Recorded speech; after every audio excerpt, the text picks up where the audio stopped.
शनिवार को मिलते हैं। आप फोन रख देते हैं और महसूस करते हैं कि सालाना होने वाले फैमिली गेट टुगेदर के लिए बस 2 दिन बचे हैं। आपकी शॉपिंग लिस्ट रेडी है, इसीलिए आप शहर की सबसे बड़ी सुपरमार्केट जाते हैं। आप लिस्ट को एक बार फिर देखते हैं ताकि आप जितना जल्दी हो सके अपनी जरूरत की हर चीज खरीद लें। कार्ट फल, सब्जियां, डेयरी, मीट, फिश, ब्रेड से भरी हुई है। आपने बहुत बढ़िया काम किया। 1 घंटे के बाद आप घर वापस आ गए और गर्व के साथ अपनी दादी को अपना शॉपिंग बैग थमा दिया। उन्होंने एक-एक करके आइटम्स बाहर निकाले और हर सामान देख नाराज हुई। देखो तो, जो फिश और मीट आप लेकर आए हैं वो बिल्कुल भी फ्रेश नहीं है और जो केले और सब्जियां लेकर आए हैं वो शनिवार तक नहीं चलेंगी। दादी ने कहा वो दिन को बर्बाद होने से बचा लेंगी।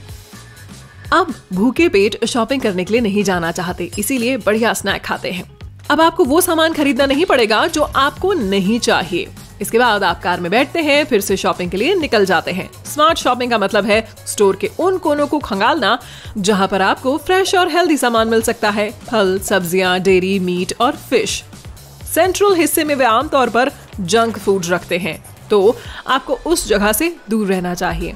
आप सबसे पहले प्रोड्यूस सेक्शन में जाते हैं। दादी कहती है कि आपको ज्यादा टाइम यहाँ बिताना चाहिए। ये अच्छी बात है कि आप यहाँ लंच टाइम से पहले आ गए हैं। ज्यादातर ग्रोसर के पास सुबह को खुलने और शाम को बंद होने के समय फ्रेश सप्लाई मिलती है।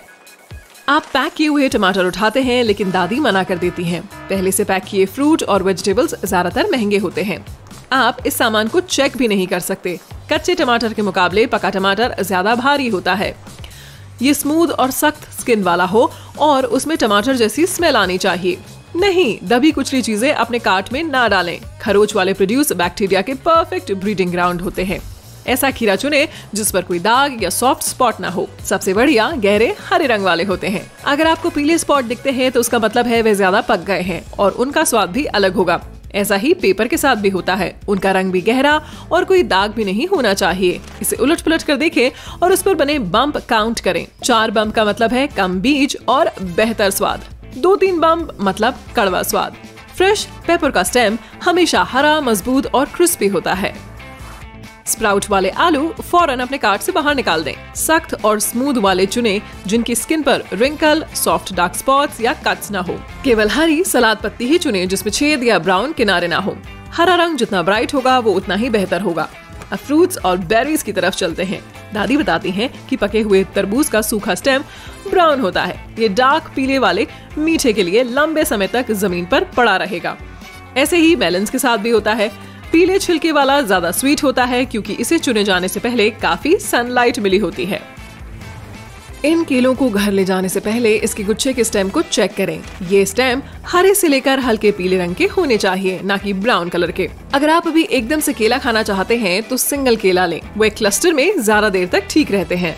आम को उसके रंग से जज ना करें, इसके बदले उसे हल्के से दबाएं। पका आम वहाँ से थोड़ा दब जाएगा। साथ ही इसके स्टेम के किनारे पर एक फ्रूटी अरोमा जैसा होगा। छोटे फ्रूट आमतौर पर मीठे होते हैं, लेकिन स्ट्रॉबेरी के मामले में ऐसा नहीं होता। उनके कई तरह के साइज आते हैं, इसीलिए बड़े वाले भी टेस्टी हो सकते हैं। जब उन्हें तोड़ लिया जाता है तो उनका पकना बंद हो जाता है, इसीलिए फ्रेश हरी पत्तियों वाली ब्राइट रेड बेरी को ही चुने। अगर वो काफी समय पहले तोड़ी गई हैं तो वे सूखी और मुरझाई हुई होंगी।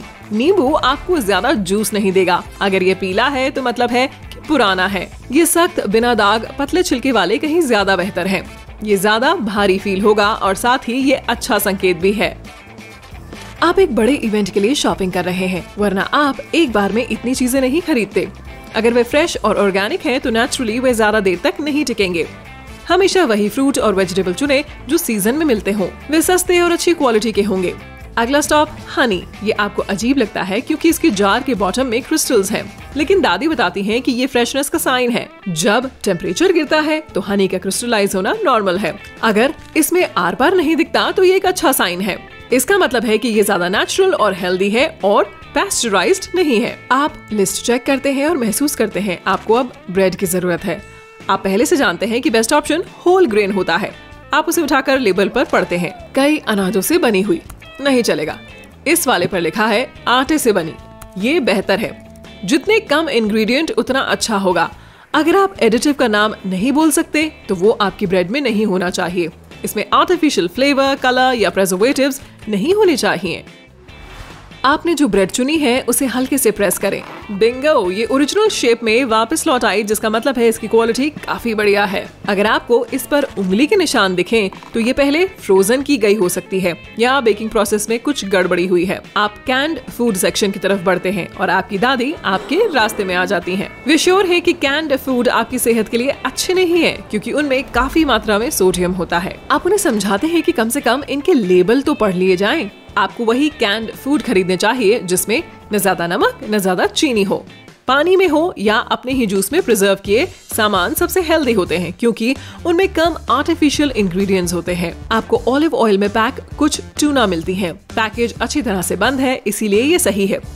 आपको पता होना चाहिए कि आप जंग लगी कैन ना खरीदें, ये खतरनाक हो सकता है।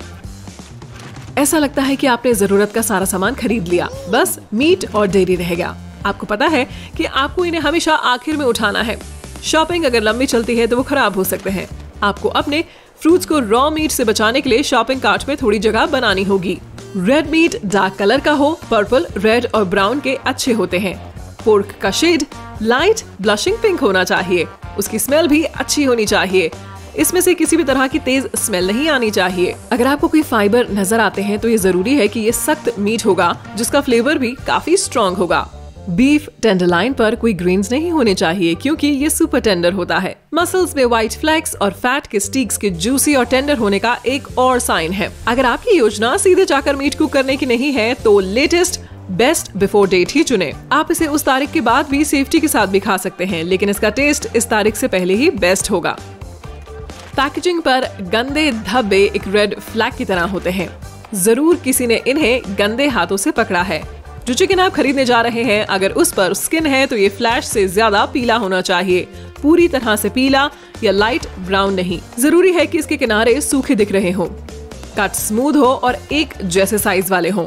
अगर इन्हें सही तरीके से काटा नहीं गया है तो आपके लंच में छोटे जॉइंट्स और बोन्स आएंगी। कोई चिकन अगर 2 दिन से ज्यादा वक्त में कंटेनर में रखा गया है तो उसे शेल्फ पर ही रहने दें, अपने कार्ट में न डालें।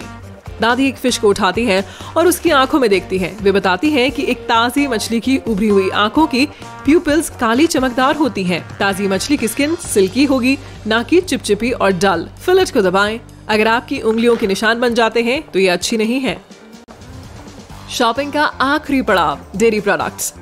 आप शेल्फ में सबसे पीछे वाले प्रोडक्ट के लिए हाथ बढ़ाते हैं ताकि आपको सबसे देर में खराब होने वाली प्रोडक्ट मिले। यही rule frozen fruit, packed food और अंडों पर भी लागू होता है। स्टॉक रखने वाले नए प्रोडक्ट को पुराने के पीछे रखते हैं। दादी ने कहा कि पैस्चराइज्ड मिल्क चुनो। आज आपके कार्ट में कोई रॉ प्रोडक्ट नहीं जाएगा। जब मिल्क पैस्चराइजेशन की प्रोसेस से गुजरता है तो वे उसे बीमारी देने वाले बैक्टीरिया से लड़ने के लिए गर्म करते हैं। ये प्रोडक्ट की न्यूट्रिशनल वैल्यू को नुकसान नहीं पहुंचाता, इसीलिए इसके बारे में चिंता न करें। जब बेस्ट योगर्ट चुने तो उसके लेबल पर ध्यान दें। जितने शब्द आप इस पर पढ़ेंगे उतना बेहतर होगा।